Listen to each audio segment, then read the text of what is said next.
Arcadian Vanguard presents The Wrestling News in your daily wrestling newscast for Sunday, May 14th, 2023.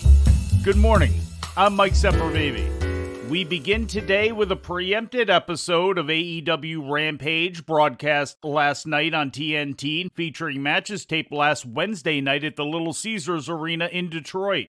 In the main event, Brian Cage and Swerve Strickland of the Mogul Embassy defeated the Dark Order's Alex Reynolds and John Silver. Mogul Embassy attacked the Dark Order's Evil Uno after the match until Keith Lee and Dustin Rhodes made the save. Look at the face of Swerve! When he heard Keith Lee's music! And Vince is step picked up! Oh, here comes the big man! Dustin Rhodes, he's got a pipe, he's got a chain in hand, and Keith Lee coming in with a stanchion! Well, the Mogul Embassy. They're not going to be able to celebrate too long. They'll get the hell out of here. Also on the show, Tony Storm defeated former NWA World Women's Champion Allison Kay in Kay's first AEW appearance since challenging Serena Deeb for the NWA Women's title at Full Gear 2020. In other results, Aussie Open's Kyle Fletcher beat Action Andretti, and Billy Gunn and the Acclaim beat Kip Sabian and the Butcher and the Blade in the opener. And the arrival from Bowens, Max Caster. Taking a big chance, there's Max. Mike drop, the cover and the win. Earlier in the evening, AEW presented the third house show event in the company's House Rules tour at the Salem Roanoke Valley Civic Center in Salem, Virginia. In the main event, Hangman Adam Page defeated Big Bill in a no disqualification match. Ring of Honor World Champion Claudio Castagnoli made a successful defense of his title, defeating Christopher Daniels.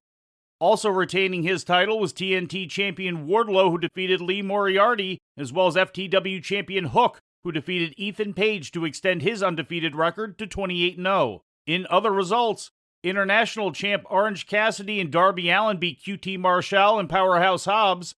Tony Storm defeated Sky Blue, and in a battle of second-generation wrestlers, the Guns defeated Brock Anderson and Brian Pillman Jr.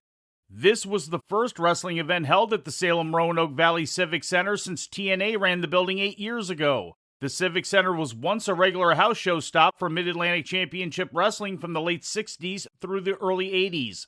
AEW's House Rules tour kicked off last March at the Hobart Arena in Troy, Ohio, and is scheduled to resume the first weekend of June with shows in Tupelo, Mississippi and Huntsville, Alabama.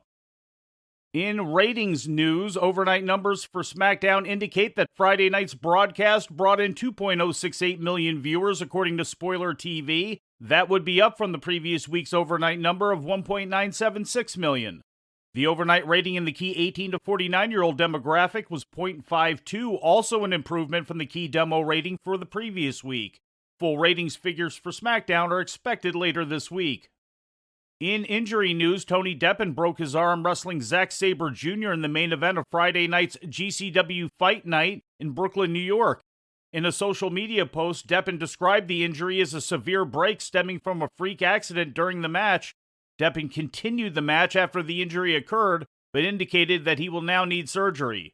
According to Deppen, he'll be going in for surgery in 1 to 2 weeks and will likely be out of action for approximately 2 months. And in news from Mexico, El Templario defeated Dragon Rojo Jr. to become the new CMLL World Middleweight Champion last Friday night at CMLL's Viernes Espectacular at Arena Mexico.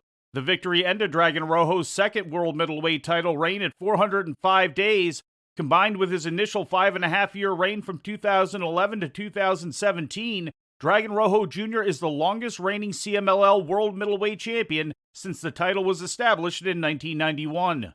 Also on the Arena Mexico card, Mystico, El Soberano Jr., and Volador Jr. defeated Los Guerreros Laguneros in the main event. And before we leave you today, we'd like to remind you that however you consume your content, you can find the wrestling news 24 hours a day and 7 days a week across social media. On Twitter, follow us at Wrestling News AV. Our Facebook page is also Wrestling News AV. The Wrestling News can also be found on the Arcadian Vanguard YouTube page. And for those who utilize Amazon Echo devices, just tell Alexa to play the Wrestling News podcast. And remember to make sure you add podcast at the end.